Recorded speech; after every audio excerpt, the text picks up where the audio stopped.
अऊज़ु बिल्लाहि मिनश्शैतानिर्रजीम बिस्मिल्लाहिर्रहमानिर्रहीम। आइए सबसे पहले हम और आप मिलकर आकाए नामदार मदीनियत ताजदार दोनों आलम के मालिक व मुख्तार गुंबद खजरा में आराम फरमाने वाले आका सल्लल्लाहु ताला अलैहि वसल्लम के बारगाहे रिसालत में झूम झूम कर लबों को चूम चूम कर दुरूद शरीफ का नजराना पेश करे पड़े बावाज़े बुलंद अल्लाहु रब्बु मुहम्मदिन सल्लल्लाहु अलैहि वसल्लम नहनु इबाद मुहम्मदिन सल्लल्लाहु अलैहि वसल्लम।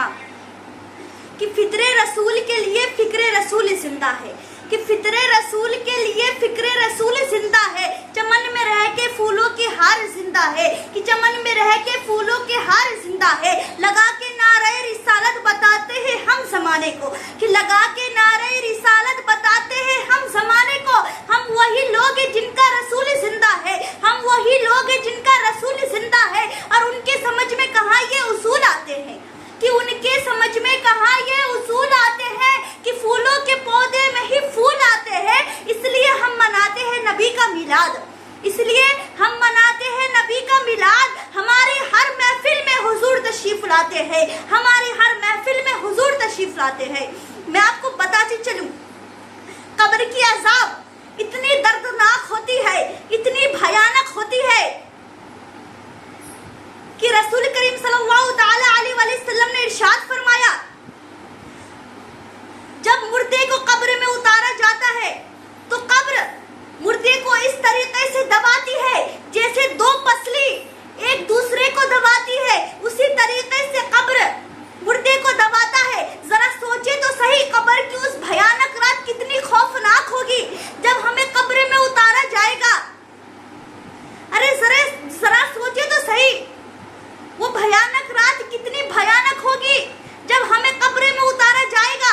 जरा तसव्वुर करें, अगर दुनिया में लाइट चली जाती है, दुनिया में इलेक्ट्रिसिटी चली जाती है तो हम घबराने लगते हैं। हम एक कमरे में रहते हैं तो घबराना शुरू कर देते हैं, अपने माँ को चीखना शुरू कर देते हैं, अपने बाप को पुकारना शुरू कर देते हैं, अपने बहन को पुकारना शुरू कर देते हैं, अपने भाई को पुकारना शुरू कर देते हैं। हम दुनिया में अपने माँ को बुला सकते हैं, अपने वालिद वालिदा को बुला सकते हैं, अपने भाई बहन को बुला सकते हैं, लेकिन याद रखें कब्र की वो भयानक रात, वो मंजर कितनी भयानक होगी जब हमें कब्र की रात हमें उतारी जाएगी। उस वक्त ना हम अपने माँ को बुला सकते हैं, ना अपने बाप को बुला सकते हैं, ना अपने भाई को बुला सकते हैं, ना अपने बहन को बुला सकते हैं, ना अपने दोस्त को बुला सकते हैं। ए मुसलमानों, जरा गौर करो, आज हम दुनिया की गफलत में इस तरह मुब्तला हो चुके हैं कि हमारे जहन से आखिरत की फिक्र खत्म हो चुकी है।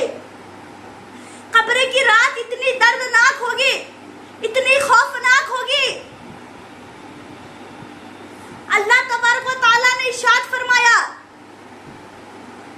कि जो शख्स दुनिया में गुनाह करता है, जो शख्स नमाज नहीं पढ़ता है, जो शख्स बेहयाई करता है, जो शख्स जिना के करीब जाता है, जो शख्स शराबखोरी करता है, अल्लाह तबारक व तआला ने इरशाद फरमाया ऐसे शख्स को कब्र इस तरीके से दबाती है,